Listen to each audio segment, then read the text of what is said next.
Habari za mchana ndugu zangu waandishi wa habari. Habari pia za mchana wa Tanzania ambao mnafuatilia pia mkutano huu wa habari hapa unaotuhusisha sisi wasemaji wa hivi vilabu viwili. Najua viko vyombo vya habari hapa vinaruka mubashara.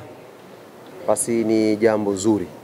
Cha kwanza kabisa ni kuwapa pongezi ndugu zangu waandishi wa habari wote kwa kazi nzuri ambayo mnaifanya na mnaendelea kuifanya kwenye kutangaza mpira wetu na kuitangaza vizuri dabi yetu ya Kariakoo.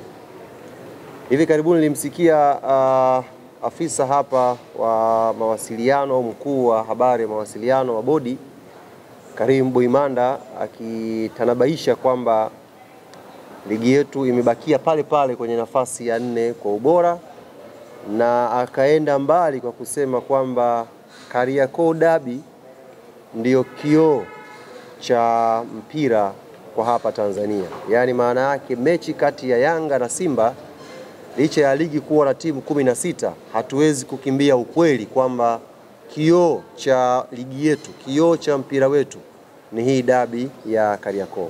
Kwa hiyo mnafanya kazi nzuri sana kuitangaza hii derby, na hapa ambako inasemwa imefika nafasi ya 4, hapa ambako inasemwa ligi yetu ni bora, basi na nyie waandishi wa habari mna mchango mkubwa sana na mna kila sababu ya kupongezwa, na nyie mjivunie hili jambo. Nchi za wenzetu ambazo kuna derby kama hizi, kwa mfano South Africa hapa, timu zao mbili ambazo ndio zinateka hisia za watu wengi, kiuwezo zimeshuka kidogo, lakini ule ujivuni ule haujaondoka kwenye mioyo ya mashabiki wa mpira. Bado shabiki wa Orlando, shabiki wa Kaizer Chiefs, inapokuja derby bado anakuwa mjivuni na mpira wao. Sasa sisi hapa Tanzania tuna baraka zote. Tuna ubora wa hizo timu, tuna ubora wa ligi, na tuna ubora pia wa mashabiki ambao mara zote wamekuwa wakijitokeza viwanjani kuja kusupport timu zao. Na hapa nizungumze sasa na mashabiki na wanachama wa klabu ya Young Africans ambao kimsingi sisi ndio wenyeji wa huu mchezo. Na hata hii nafasi ya kuzungumza wa kwanza isingekuwa wenyeji, bado hadhi yetu ya kuongoza ligi pia ingetubeba. Ningeanza kuzungumza kama kinara wa ligi, alafu timu nyingine zinazofuatia chini zingekuja kuzungumza. Kwa hiyo tuna nafasi kubwa sana ya kutamba, ya kuvimba na kujivunia kuelekea siku ya kesho. Mchezo huu ni wa kwetu. Kikanuni ni mchezo ambao Young Africans tuko nyumbani. Hivyo tunatakiwa twende tukathibitishe kwa vitendo kwamba ni mchezo wa nyumbani, na tuwe sehemu kubwa ya mashabiki ambao wataingia Benjamin Mkapa. Namba kubwa uwanjani ikawe mashabiki wa Yanga. Namba kubwa ikaonekane ni rangi ya kijani na njano ndiyo imeshamiri ndani ya uwanja wa Benjamin Mkapa kwa ajili ya kuwasukuma, kuwapa hamasa na morali wachezaji wetu waweze kutupa furaha. Wiki hii kila mtu anaandika la kwake. Bwana Pacome amka hivi, Max amka hivi, fanya hivi. Lakini hayo yote ambayo tunatamani na ndio kiu yetu yaonekane kesho Benjamin Mkapa, tutawatia unyonge kweli kweli hawa wanajeshi wetu kama watakuwa wanatoka kwenye tunnel pale alafu wanayanga tuko wachache.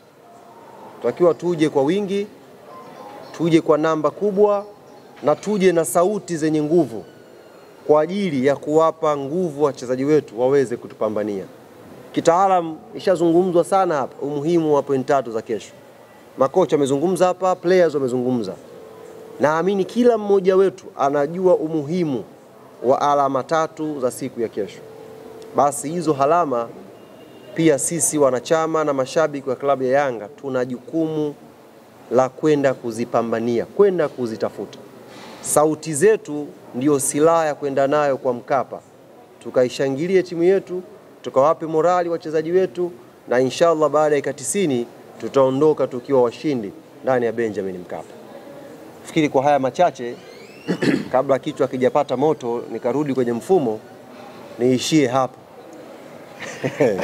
Asante sana Ali, na Usiende mbali, rudi kwanza. Kuna maswali hapa. Sawa.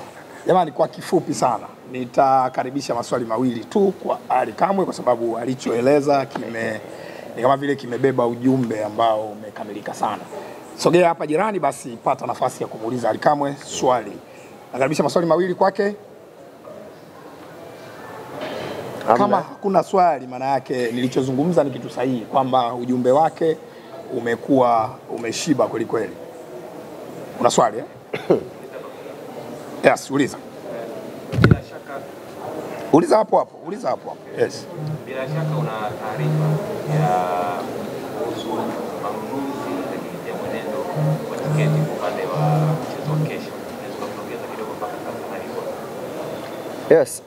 Tiketi zinakwenda vizuri, alhamdulillah. Tiketi zinakwenda vizuri. Naamini leo tiketi za VIPB zinaweza kumalizika. Naamini kwa sababu numbers zinaonyesha zinakimbia vizuri. Lile eneo la mzunguko ndio eneo ambalo bado halijachanganya. Lakini naamini kwa hamasa ambayo inafanyika siku ya leo, kwa namna ambavyo wadau wa football wameshaziona hizi timu kwenye viwanja vya mazoezi, wameshasikia walimu, wameshasikia maandalizi, basi na leo tutakwenda kukimbiza zaidi pia hilo eneo la mzunguko. Na hii Karim, nitumie fursa hii kuwaambia mashabiki wa mpira Tanzania, kama tutasubiri ifanyike hamasa kubwa ndio tutamani kwenda kuiona Kariakoo Derby, basi na sisi mashabiki wa mpira tutakuwa haututendei haki mpira wetu. Kama hii ndiyo mechi kubwa, ndiyo kioo cha ubora wa mpira wetu, ndiyo mechi ambayo tunapokea watu wengi kutoka nje. Kaka yetu Msigu amesema sasa hivi mechi ya derby imeshakuwa bidhaa ya utalii. Yaani serikali yenyewe sasa haitazami kwenye jicho la mpira tu, inatazama kwenye jicho pia la utalii. Kwa maana wana namba rasmi za wageni ambao wanatoka mataifa mbalimbali kuja kwa ajili ya Kariakoo Derby. Na nyinyi ndugu zangu waandishi wa habari, mpo kwenye platform mbalimbali za kihabari za kimataifa. Mnasikia, mnaulizwa na mnaona namna ambavyo wenzetu wanajadili kuhusu mechi yetu ya Kariakoo Derby. Kwa naamini ni mchezo mkubwa ambao wewe mshabiki wa mpira hapa Tanzania una kila sababu siku ya kesho, wewe na familia yako na jirani yako, kuja Benjamin Mkapa kuenjoy. Uzuri bwana, derby hii wenzetu Azam TV wametupa slogan nzuri sana. Nzuri sana. Timu zote tumeshaamini ziko bora. Si ndio bwana? Timu zote ziko bora. Refari katikati ni Ahmed Arajiga. Automatic derby inakuwa haina kipengele. Hii nalo ni kosa hili. Yaani automatic tu kwamba timu zikishakuwa bora. Na katikati yupo Ahmed Arajiga. Azam TV wakamaliza pale kwamba derby haina kweli, haina kipengele. Kwa hiyo twendeni kwa wingi tukaenjoy, yani tukaenjoy ladha na ubora wa ligi yetu ya Tanzania, tukaenjoy ladha na ubora wa Kariakoo Derby. Asante Ali. Kuna swali la pili au lipo? Yes, sogea hapa uulize swali. Asante. Tarehe 8 tunaelekea hukumu ya football Benjamin Mkapa. So nataka nikuulize kwamba ni kitu gani hasa kikubwa ambacho kinatofautisha mashabiki wa Young Africans pamoja na timu zingine zote barani Afrika na Tanzania? Wanazidi kunivuta kijana. Wanazidi kunijaza. Ameniambia niseme tofauti kati ya mashabiki wa Yanga na mashabiki wa timu nyingine. Sasa wewe usizunguke. Sema tofauti ya Yanga na hawa. Timu nyingine tusiziingize kwenye ugomvi. Tuko wawili hapa. Mimi naamini kabisa. Na nyie ni mashuhuda wote, ndugu zangu waandishi wa habari. Na uzuri ukweli huaga unabakia pale pale, hata kama hamtausema. Yanga ndiyo klabu yenye mashabiki bora wa mpira hapa Tanzania. Takupa mfano mmoja mwepesi sana. Sisi tumecheza mechi Azam Complex na Tabora. Tabora wakajitafuta wakatushona goli 3. Jambo ambalo hakuna hata mmoja aliweza hata kuliota. Lakini ndio bora wa ligi. Tabora kajiandaa vizuri, katushona chuma 3. Baada ya ile mechi mashabiki wa Yanga walisimama majukwani wakiwapigia makofi wachezaji wao. Wameumia, lakini wanatambua ligi ni marathon. Usipompa moyo leo anapofeli, usitegemee kesho ataamka kutupambania. Ule ulikuwa ujumbe tosha wa kuonyesha tofauti, shekhe, kwamba hawa mashabiki wa Yanga na namshukuru sana Mheshimiwa Msigu, amesemwa jana, kasema uwanja una kamera. Sasa hivi tutatafutana moja baada ya mwingine. Uking'oa kiti tuna wewe. Sasa hiyo mifano miwili, shekhe, inatosha kukuthibitishia kwamba Yanga ndiyo timu yenye mashabiki bora wanaojua mpira. Hata ikitokea wamepata matokeo mabaya, Yanga huwa wanadili na ya kwao, wanakwenda nyumbani. Yanga sio mafundi ujenzi wa uwanja. Umeisha wakaanza kagua viti vimekaa sawa, nati zipo au hazipo. Narudia tena, dabi ya kesho haina kipengele ndugu zangu. Kipengele labda waje nacho Makoro. Neno nimeitumia tena. Ashika. Asante sana Ali, na yalikuwa maswali mawili hayo kwake Ali Kamwe, na sasa tunakwenda kwa mgeni. Sogea hivi ili usiondoke. Na sasa tunakwenda kwa mgeni Ahmed Ally kwa niaba ya Simba Sports Club. Kocha amezungumza kiufundi ambayo wewe hayo huwezi kuyazungumzia. Sasa zungumza yale ambayo yako chini ya nafasi yako. Ujumbe wako kwa mashabiki wa Simba, mashabiki wa Young African Sports Club ambao wanakwenda kupambana nao kesho, lakini mashabiki wa ligi kuu ya NBC kwa ujumla. Karibu sana. Assalamu alaikum. Awali ya yote tunamshukuru Mwenyezi Mungu, tumefika siku ya leo ikiwa ni siku moja kabla ya kuelekea kwenye mchezo wetu muhimu, mchezo wetu wa ligi kuu ya NBC Tanzania Bara, mchezo wa dabi ya Kariakoo. Mechi ambayo kimsingi inabeba historia kubwa ya mpira wa Tanzania, mechi ambayo inabeba mwamko mkubwa wa mpira wa Tanzania, na ndio kilele cha soka la Tanzania kwa kukutanisha vilabu hivi viwili vikubwa nchini Tanzania. Kwa upande wetu Simba Sports Club tumeshafanya maandalizi yote na tuko tayari kwa ajili ya kesho. Nichukue nafasi hii kuwaita wanasimba wote kesho Benjamin Mkapa. Muda wa mechi unafahamika, twendeni tukafanye kile ambacho tumejiandaa kufanya. Asanteni sana. Asante sana Ahmed, na nakaribisha pia maswali mawili kwake. Maswali mawili kwa Ahmed Ally. Swali la kwanza tutapokea hapa. Asante kwa Ahmed. Najua kuna usajili mpya wa wachezaji ambao hawajagusa damu. Nataka kujua mwamko na mapokezi ya hao wachezaji wapi ambao ndio wanaoanza kuingia kesho na kucheza dabi ya Kariakoo. Nafikiri ni mchezaji mmoja pekee ndiye ambaye hajacheza dabi ya msimu huu. Hapa namzungumzia Volcano Elimpanzo. Wengine wote walobaki walicheza ngao ya jamii na wengine walicheza mechi ya kwanza ya raundi ya kwanza ya ligi kuu ya NBC. Kwa hiyo kuelekea kwenye dabi hii kuna wale wageni, kuna ambao wanacheza mechi yao ya tatu, wengine mechi yao ya pili, lakini kwa Mpanzu pekee ndio anakwenda kucheza mechi yake ya kwanza ya dabi. Na yeye kama ilivyo kwa wengine, maandalizi yao, mwamko wao na pressure yao ni kubwa kuelekea katika mchezo huu. Asante. Swali la pili, karibu sana. Maajabu namna. Pigwa hapa, tumekaliwa hapa. Taswira na njia ya ubingwa wa wekundu wa Msimbazi Simba ipo kwenye mechi ya tarehe 8. Bila shaka na maandalizi yanawezekana kawa ya hivyo. Utayari ukoje kuona kesho jasho damu zinakwenda kumwagika hivi, taswira ile ya ubingwa wana Simba ambao ulikuwa unawaambia mara zote kwamba iko tarehe 8 na kwenda kupatikana? Hii ni mechi kubwa ambayo inabeba vitu vingi sana. Maana yake ni kwamba maandalizi yake vile vile na yenyewe yanakuwa ni makubwa sana. Kwa hiyo wiki nzima hii tangu tumerejea kutoka Arusha baada ya kumalizana na Coast, tumekuwa kwenye maandalizi hayo makubwa. Ukiachilia mbali ya kwamba ni mechi ya kwenda kupigania ubingwa, lakini ni mechi ambayo inabeba vitu vingi sana ndani yake. Kwa hata maandalizi yake yanakuwa ni makubwa kweli. Kwa hiyo tumejiandaa pakubwa kuelekea katika mchezo wa kesho. Malizia, asante.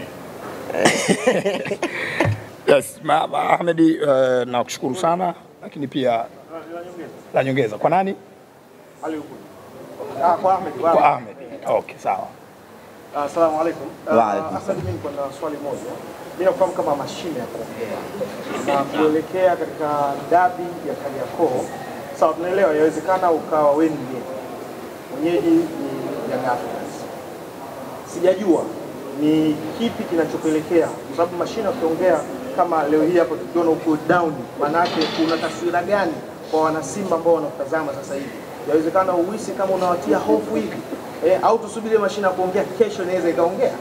Asante sana. Karibu Ahmed. Kusema kweli ni swaumu tu. Swaumu kaka. Na nakosa nguvu. Saa 6 hii sikushagawanyika.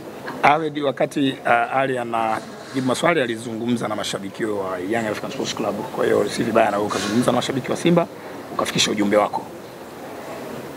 Mimi cha kuambia mashabiki wa Simba, wachezaji wetu wanategemea nguvu yetu, wanategemea support yetu. Maana yake tunawajibika kuja kuwapa nguvu wachezaji wetu. Tunaingia pale uwanjani kwa ajili ya wachezaji ambao watakuwa wamevaa jezi nyekundu. Wakati wao wanapambana kwenye pitch ya Benjamin Mkapa, sisi tunapambana kwenye majukwaa ya Benjamin Mkapa. Kwa hiyo mwana Simba, hakikisha kesho unakuja Benjamin Mkapa, tena ukija umevaa jezi yako ya Simba Sports Club. Na kwa hapa tupende kuwatangazia mashabiki ya kwamba jezi zimeshuka bei special kuelekea kwenye hii dabi, ili wana Simba kesho kwenye majukwaa yetu iwe imetamalaki jezi nyekundu, imetamalaki jezi ya nyumbani. Tena jezi ya msimu huu, zile mpya za msimu huu ndio maalum za kuvaa kwenye mechi ya kesho. Taje bei mpya. Bei ni shilingi 10,000.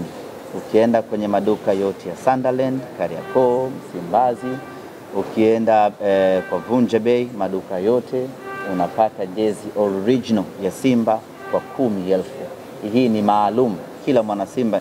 Najua ni Ramadhani, ni Kwaresma, ni nini, lakini usije na kanzu. Hatuendi kuswali pale Benjamin Mkapa. Tunakwenda kuishangilia Simba yetu tukiwa kwenye uniform yetu. Asante Ahmed. Ali mwenyeji, una jambo la kumalizia kabla sija washukuru wanahabari na kufunga mkutano wetu? Jambo la kumalizia, ndugu zangu waandishi wa habari,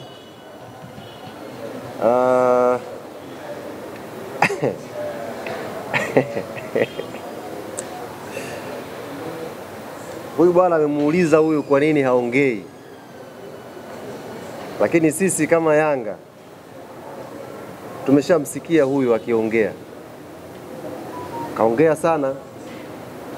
Labda leo ndo hamjamsikia, sisi tumemsikia akaongea sana.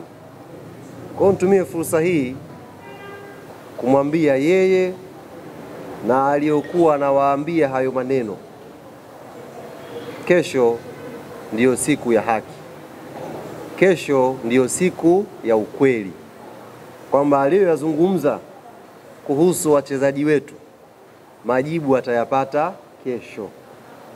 Mimi sijawahi kuwa mvivu kufikisha ujumbe, haijawahi kuwa kazi ngumu kwangu. Nimefikisha taarifa zote na wachezaji wako tayari kuleta hayo majibu ya maneno ya huyu bwana. Kwa hiyo asijisahaulishe, unless atuambie sio yeye au mfungo haukuanza, ila tunaye na tuna kazi naye kesho inshallah. Asante sana Ali Kamwe, asante Ahmed Ali, niwashukuru kipekee kabisa kwa kujitokeza kwenye mkutano huu, na niwashukuru pia wanahabari kwa kuwa nasi kuanzia majira ya saa 4:30 asubuhi ya leo mpaka sasa hivi tunapohitimisha mkutano wetu. Asanteni sana na tukutane kesho kwenye uwanja wa Benjamin Mkapa. Dabi ya Kariakoo haina kipengele.